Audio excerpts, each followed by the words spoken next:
كروية في واحدة من المباريات. انظر إلى المتعة تبدأ مبكرا، القائم أولا وبعد ذلك هدف يأتي عن طريق مويسكين. هنا انطلاقة أولى، ضربة أولى، اليوفنتوس يعيد الذكريات مجددا.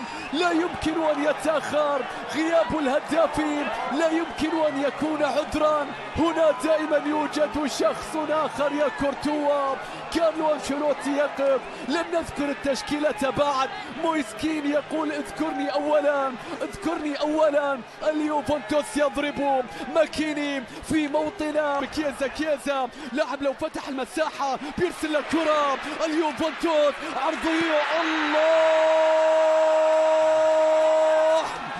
ما أجمل التوقيع أولا في مرمى ريال مدريد يا ويام.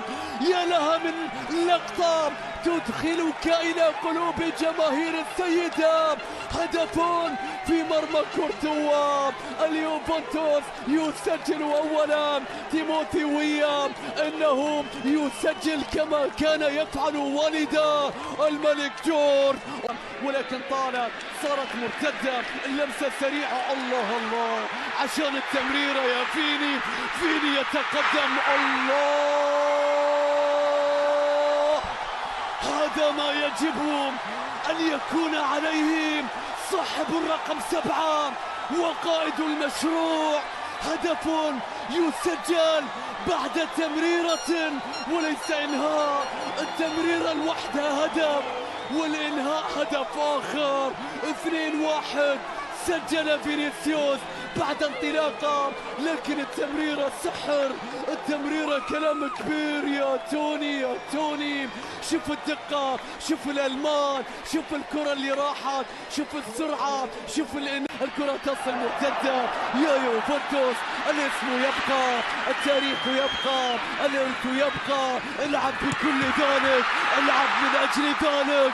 الاسم نعم، التاريخ نعم. إنه اليوفنتوس، إنها السيدة، إنه فلاهوفيتش، إنهم يلعبون بكل ذلك رغم الظروف، رغم الصعوبات، رغم الغيابات، رغم الإيقافات، رغم العقوبات. ستظل يوفنتوس كما نعرف، وستبقى السيدة التي نعرف. هدف ثالث من كرة مرتدة مثالية، من نقلات. الاستحواذ لا يكفي يا مدريد، الأهداف التي توقع نعم. فلاهوفيتش يظهر.